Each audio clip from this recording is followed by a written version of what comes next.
যত ইস্তেগফার হতে পারে এর মধ্যে সবচেয়ে শ্রেষ্ঠতম ইস্তেগফার নাম কি? কথা কন।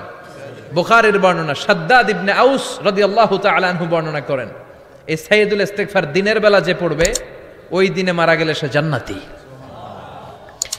এই সাইয়্যিদুল ইস্তেগফার রাতের বেলা যে পড়বে ওই রাতে যদি ইন্তেকাল হয় ওই লোকটা জান্নাতি। মুখস্থ আছে না? কার কার মুখস্থ হাত তুলেন। মাশাআল্লাহ, তাবারাকাল্লাহ, মাশাআল্লাহ, মাশাআল্লাহ।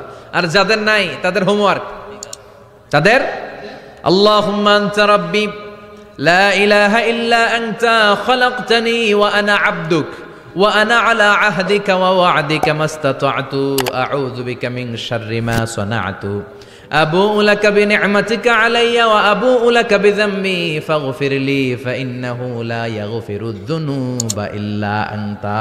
সুবহানাল্লাহ পড়েন। আজকে রাতে পড়ছেন, মারা গেলে জান্নাতি। চিল্লায় পড়েন না আল্লাহু আকবার।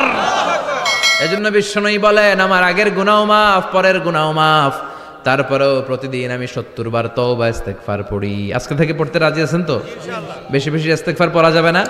একটু প্রাণ খুলে দিল খুলে আওয়াজ করে পড়েন তো আস্তাগফিরুল্লাহ। আর জোরে পড়েন আস্তাগফিরুল্লাহ। আবার সবাই পড়েন আস্তাগফিরুল্লাহ। সব সময় তওবা ইস্তেগফার যারা পড়ে তাদেরকে পছন্দ করে কে? আল্লাহ।